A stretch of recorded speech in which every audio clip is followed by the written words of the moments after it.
been fine? How have we been? How has been our month? I hope we've been engaging our days productively. I've seen quite a number of people that were present last in our last meeting, but they refused to speak today. I would pretend as if I did not notice them, but I trust that we are super excited and ready for what God has for us, even in tonight's meeting. Even in tonight's meeting. So today, I don't know who may want to tell us what we eagerly hope to discuss. Is there anybody? You probably saw the flyer. Some of us were joining for the first time today. If you are in that category, or we've definitely seen the publicity. So who will tell us our topic for today? I should be able to get a response without struggling. What are we going to discuss today? My goodness. I'm not liking this response. Hannatu, are you with me? Have you seen you've been around since we started? What are we going to discuss today? Amazing. Can we give her a clapping emoji? If you can find one, please let's clap for her. Let's clap for her. Let's clap for her. Very good, very good, very good, very good. So our topic for today is, of course, a question. Does God exist? Does God exist? Oh, please, my apologies. Help me celebrate our president and founder of Shine Up Nigeria, Uncle Ephraim. He's with us. Please, can we give him a clapping emoji? Let's truly celebrate and honor him. Thank you so much, sir, for being present in our midst. We're truly grateful. I've not seen those clapping emojis, so I think I only saw one. I only saw one. Beautiful, beautiful, beautiful, beautiful. All right. So, does God really exist? Let me see who I will find. I'm seeing a name. I don't have it saved on my contact. Mimi. I'm seeing a rose and a butterfly in front of your name. If you can hear me, can you unmute yourself and say hi? Mimi, I'm thinking that should be Miracle. Okay, I think she's not so available at the moment. Who can I find? Celestina. Can you, if you can hear me, can you unmute yourself? Celestina, can you hear me? Amazing. Two things are involved. Either she can't hear me, or she's trying to. Okay, thank God, thank God, thank God, because I was hoping it's not the second part. So if you were walking across the street and someone would just ask you, why do you believe that God exists? What would be your response? And the rest of us should start thinking, because you'll be the next person I most likely probably would ask. What makes you believe that God exists? Did you hear my question? I can hear you. I said, if you were to be asked, why do you believe that God exists? Is there a proof that God really exists? What will you say? Okay, have we seen a historical fact that points to God? I know Jesus is a historical figure, so we can prove Jesus by history. But can we prove that God in heaven existed? One God somewhere. Who else has something to say? Auntie Alice. Auntie Alice, if you can hear me and you're with us, can you say something on this? Auntie, beautiful. Yes, Auntie, we're waiting for you. Beautiful, beautiful, beautiful. Let's clap for her. Let's clap for her. Let's clap. See, your clapping emoji should be beside you, because we'll be using it very well. That is amazing. I only have one problem with what you are saying, which is the fact that when you meet an atheist or somebody that doesn't believe in God, you cannot use the Bible to help him understand. I hope we understand my point. People who do not believe in the existence of God do not acknowledge the authority of Scripture, do not acknowledge the authority of the Bible.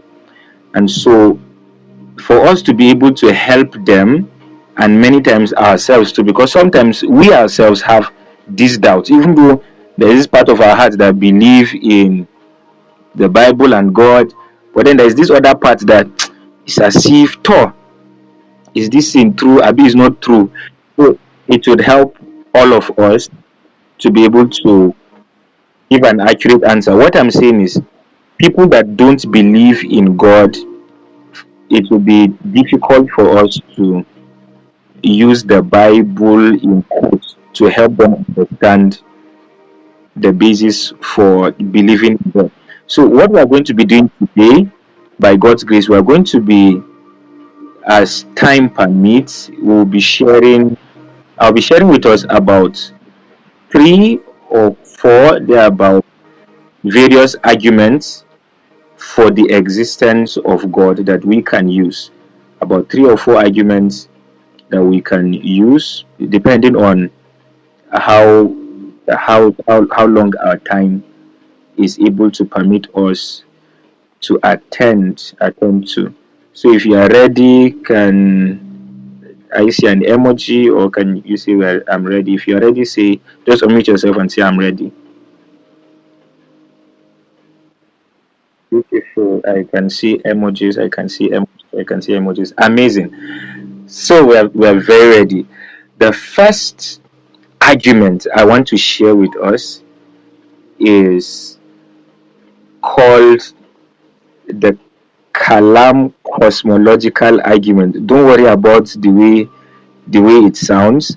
I'm going to explain it in English, and when I do so, I trust that we are going to understand. So I'm just going to be dropping this on the platform so that we can see it, and then we'll be able to follow through. Is that okay?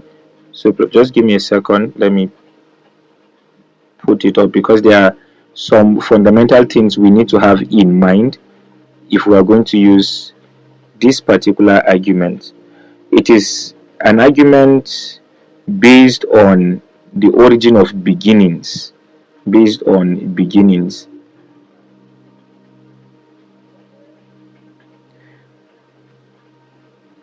Give me a second. Beautiful. So here it is. I just dropped it on our chat box. So the Kalam cosmological argument has three important three important statements that goes hand in hand. The first statement is this: whatever begins to exist has a cause. Anything that has a beginning, meaning it was not there before, and then it now later had a time frame when it began. Anything that begins to exist has a cause. The second statement, because of course everybody would understand this. Have you, let me ask this random question: have you ever seen anything that just exploded from nowhere? In fact, as mysterious as magic. Have you ever seen anything appear from nowhere? Have we seen that?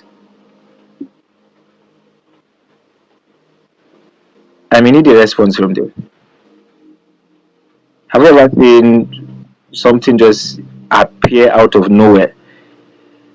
We may be battling with a few things, but yes, certain things appear from nowhere. For instance, when we see some magic shows, it seems as if it appears from nowhere. But what this argument is saying is this: whatever begins to exist must have a cause. So even when that dove magically appeared from the heart of a magician, there was a cause. There was a magician that was responsible for it to begin to exist. So anything that begins to exist has a cause. The second thing we need to see is this: the universe began to exist.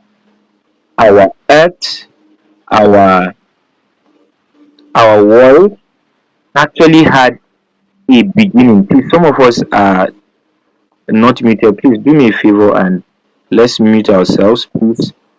Let's and Uncle Ephraim, just help me mute those of us that are not muted if we.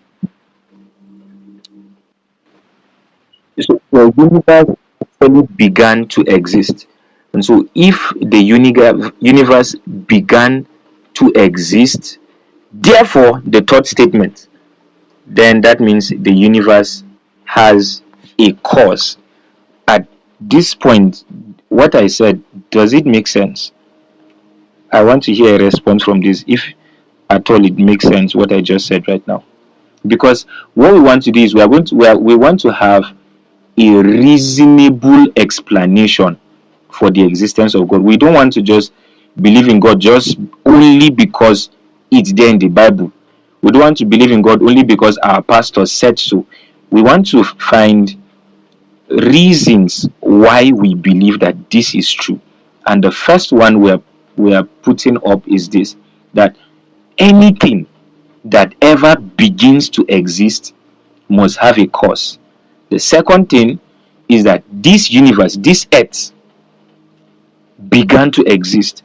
How many of us have heard of certain explanations like the Big Bang Theory? You can raise a hand, you can unmute yourself and speak if you've ever heard of something like a Big Bang Theory, where scientists tend to explain the origin of the earth. If you've ever seen that, let me see you. Beautiful Esther have seen one who's seen such. Honey, Hannah to have seen that. Beautiful.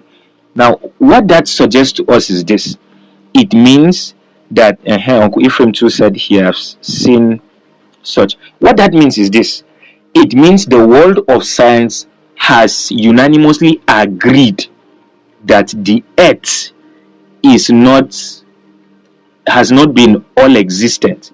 It means that even scientists believe that there was ever a time millions of years ago when the earth did not exist.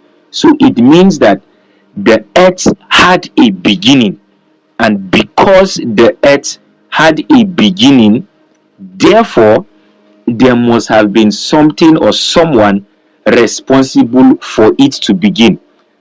Where does this lead us? It means that if the universe began to exist, it means that the person that was responsible for the beginning of the universe has to be outside of the universe. That's one.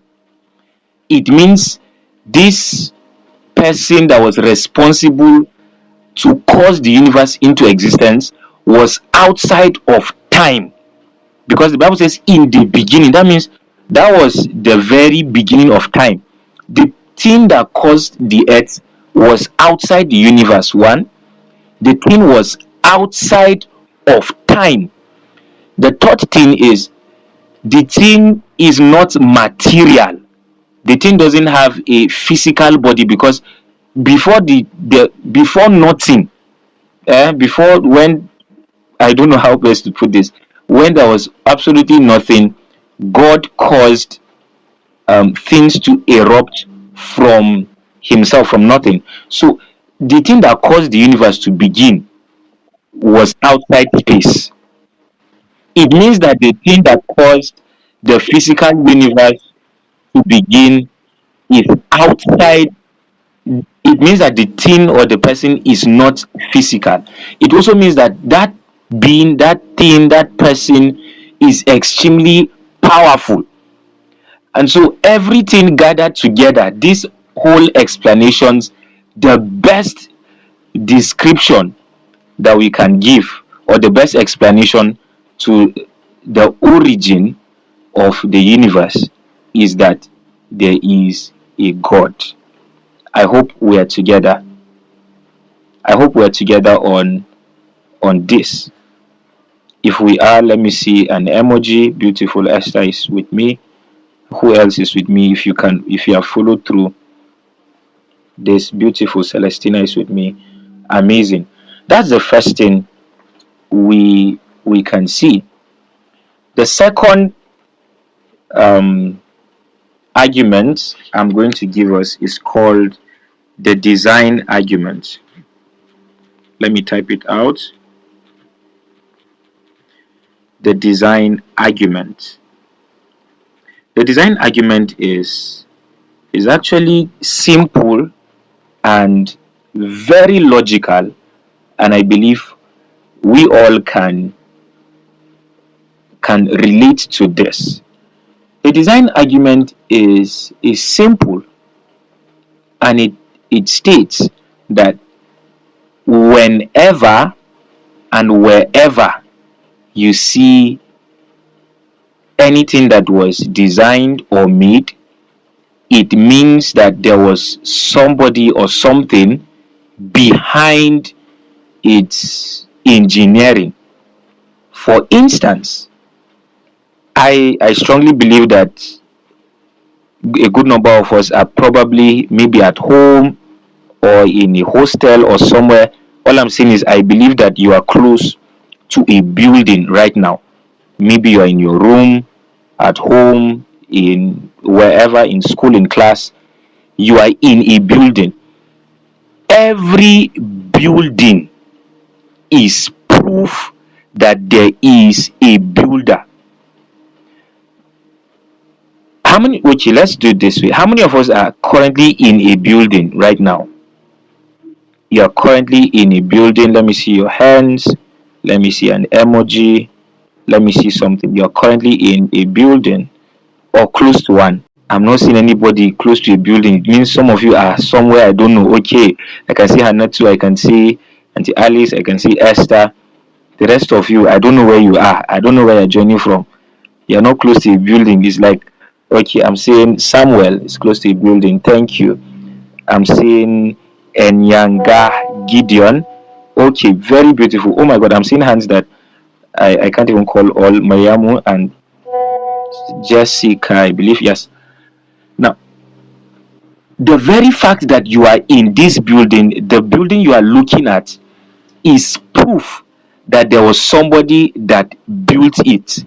My second question is this: how many of you have seen the person that built the house or the structure you're sitting in right now? I may not wait for a response from this because many of us do not know the person that built it. However, even though we cannot see the person who built the room we are living in, we know that this building has a builder. Every time we go to an art gallery and we see pictures, very beautiful artistic work, it is evident that there is an artist.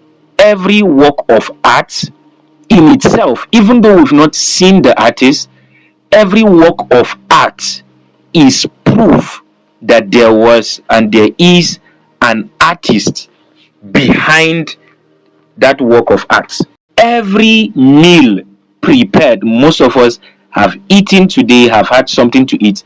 Every meal, every dish prepared is proof that there was a cook, that there is a chef, that there is somebody responsible for that. It means nothing happens out of nothing. For us to have the world in existence, the world did not begin to exist by itself. The world is proof that there is a designer. Let me take us into the second step of this argument. If you are with me, let me see an emoji, let me see a hand, let me see something. Let me know I'm together with you before I proceed. Mariamu is with me, beautiful. Enyanga Gideon, Hanatu, Alice, we are all together. Thank you. Yes, I can see Jennifer, we are together. Thank you so much. It is interesting to note this, that scientists have agreed with some amazing facts that not just is the earth designed, the earth is designed in such a way that everything is perfectly calculated. And I mean perfectly calculated. Everything is incredibly precise. Incredibly precise. It was heavily calculated. How many of us know that if gravity was slightly stronger than the way it is, the force of gravity, if the force of gravity was slightly stronger than it is now, the entire earth is going to collapse into a tiny ball. It is going to, gravity is going to pull every tree, every atom, every house, every mountain. It is going to drag the earth, as massive as it is going to collapse into the earth crust, and we're not going to have the earth again. That's if gravity is slightly stronger. If gravity is slightly weaker than it is currently, if gravity is slightly weaker, then we are not going to be standing on the earth. Everything is going to fall apart. Our tables, our chairs are going to start levitating on the sky, and we are not going to be able to have a system that supports life. Let us go further. If the earth was slightly closer to the sun, just slightly closer to the sun, we are going to burn out. The temperature is not going to support life. If the earth is a little bit slightly closer to the sun, the temperature is going to be too hot for human beings and for living things to be alive. And if the earth is slightly farther away, just slightly farther away from the sun, the earth is going to be too cold to survive life. It means that we are all going to freeze, and the place is going to be too close. These things were not placed there by accident. All of these things were highly calculated. Highly calculated. It is like walking into a room and seeing 1,000 switches put on together.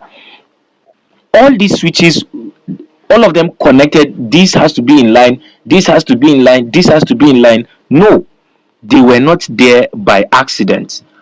You won't call it a lucky accident. Somebody carefully, critically, deliberately designed the earth to be able to support life. I'll say it again.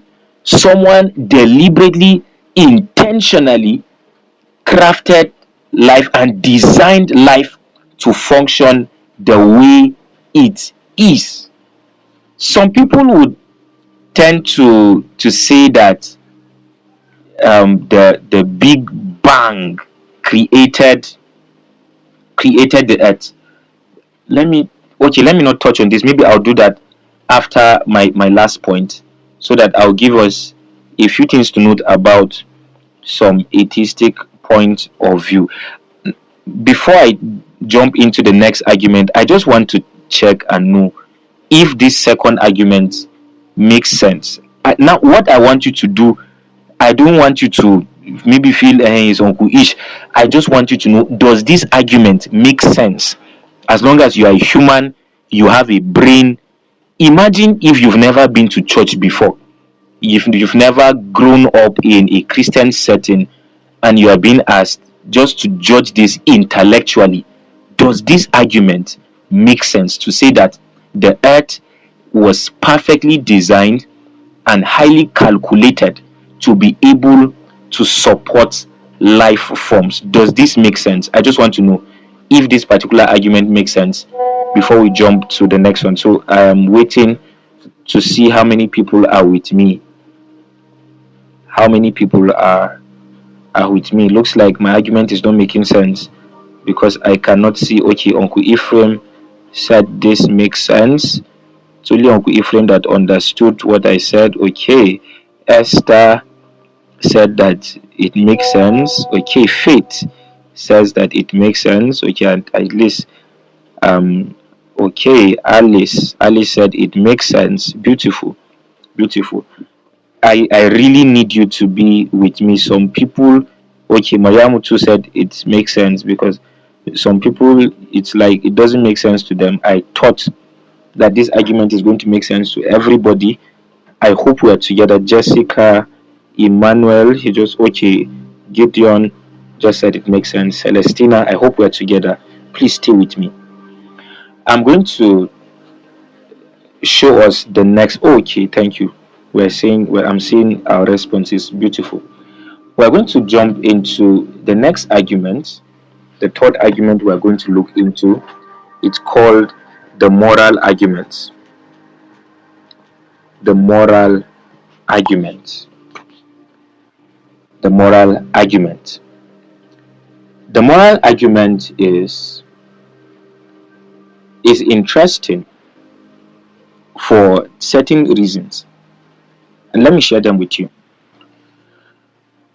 We have a civilization of people.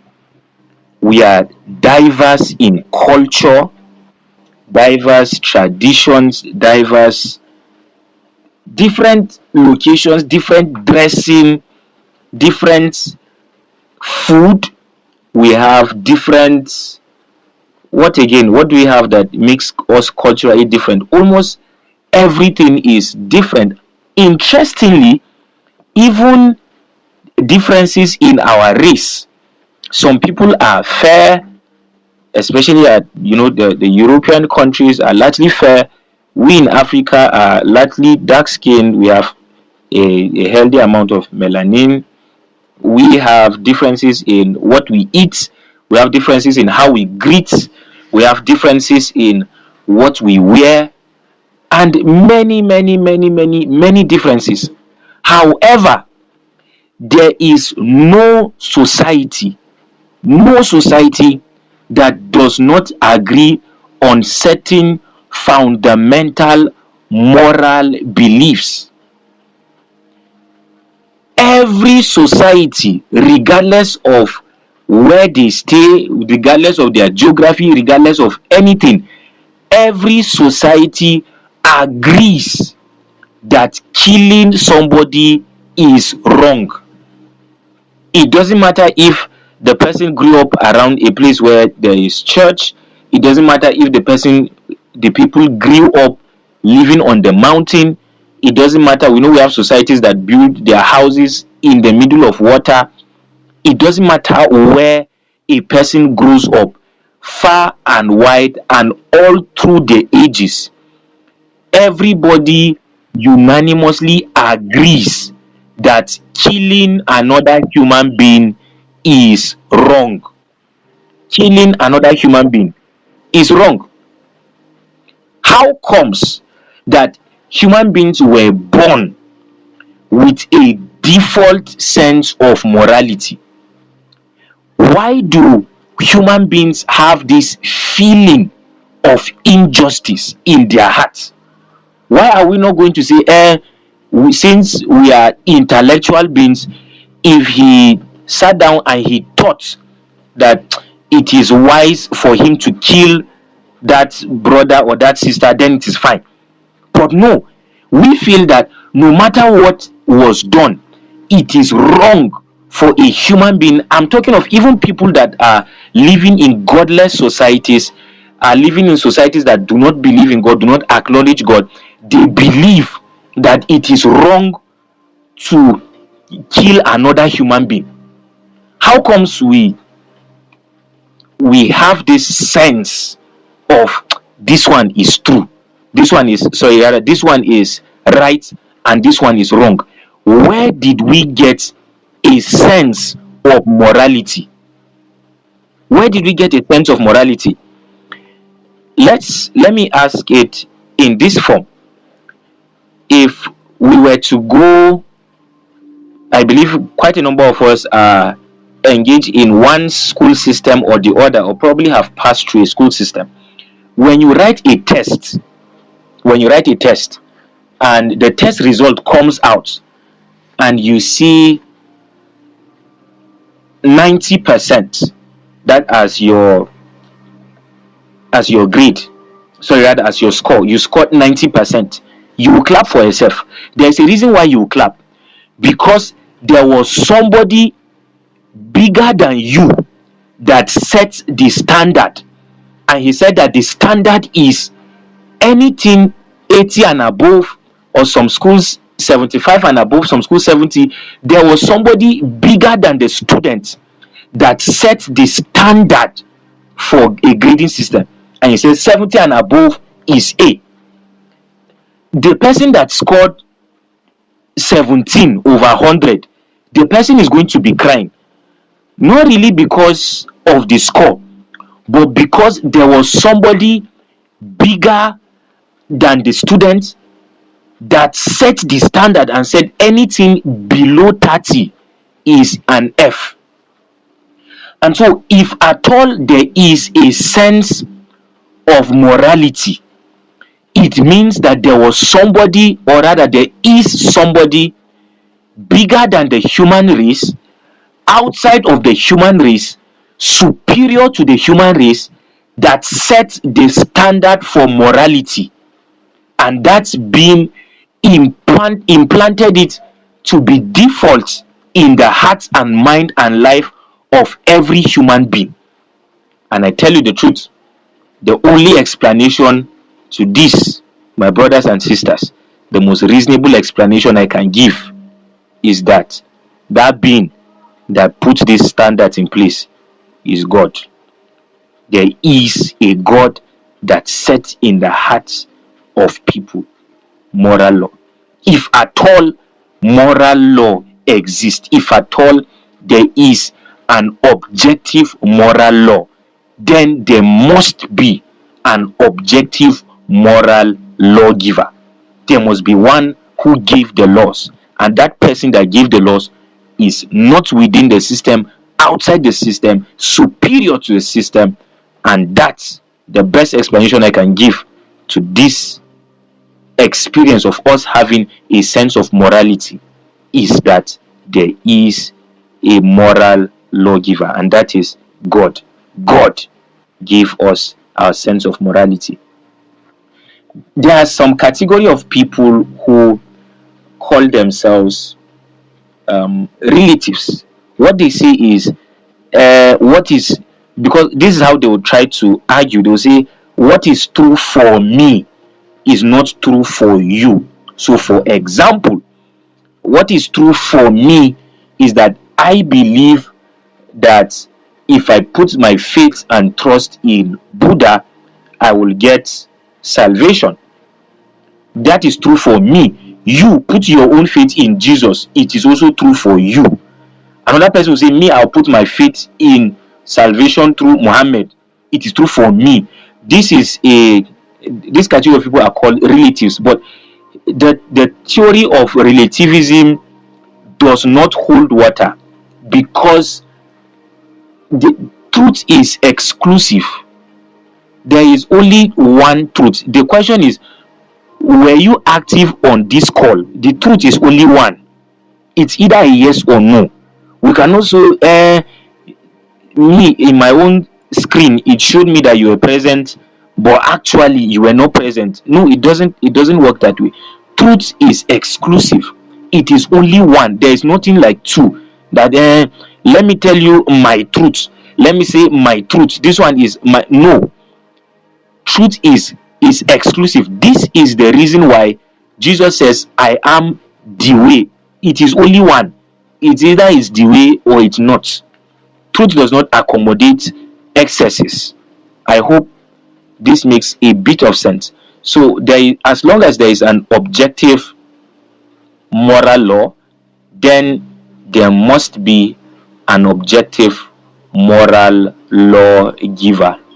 I have a couple of arguments to add here, but our time is fast spent. I don't think I'll be able to address some of them. Let me just drop this as an addition to this point, although it's also another argument in itself. The argument for human longing, it is wired. Maybe you can add it somewhere around that design and morality. It is wired within the human race. Inside the human heart is a longing for meaning and purpose. I'll say it again. Deep inside the heart of human beings is that longing for meaning and purpose. You will not find a human being who is comfortable sitting down and feeling he exists just to eat and sleep and eat and sleep.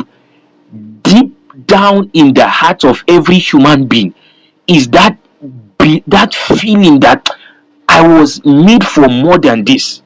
I should be able to provide more than this. I should be able to contribute this. I exist for a reason. There is a sense of responsibility. Like, my life should have a purpose. My life should have a meaning. I am not just part of a statistics that there are 8 billion human beings on the earth and I am one of them. It is deep in the heart of every human being, that sense of meaning and purpose. And if at all human beings feel that they have a need, a sense of need and purpose, that means that it was actually put there by somebody bigger than them, outside of them, superior to them. And the best explanation I can give to that feeling is that is God.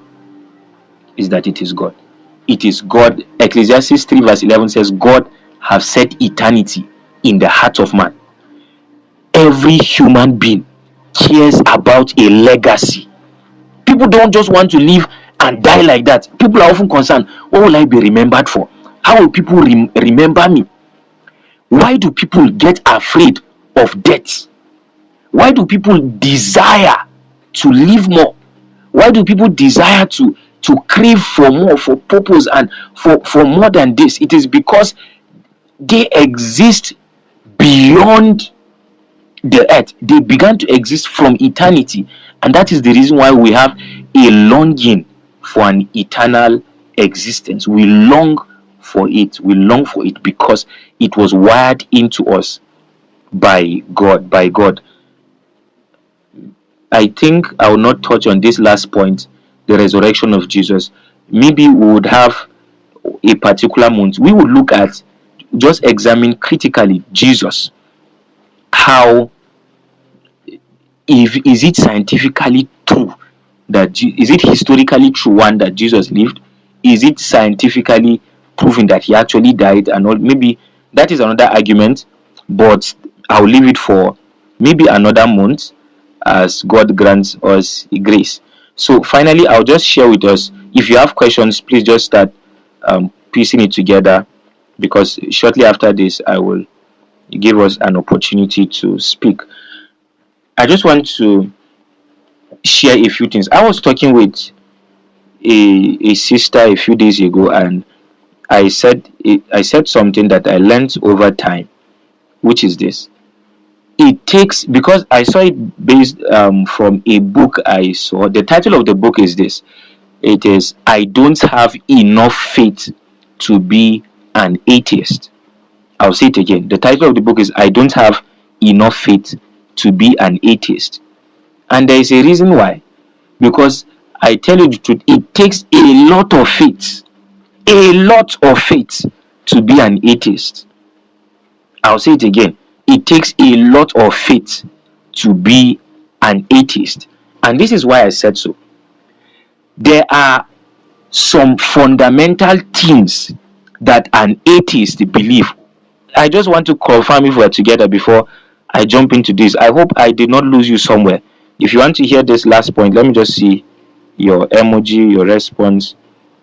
Let me just know that we are together, so that I'll give this last point and then we wrap it up. I just want to see a few emojis. Yes, faith is with me. God bless you.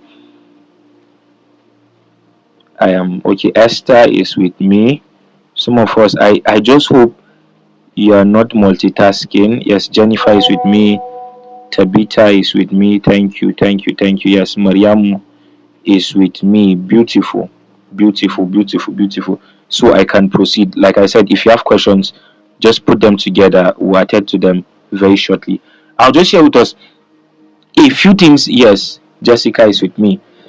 A few things that an atheist believe by faith. Number one, an atheist believe that everything came out of nothing. I'll say it again.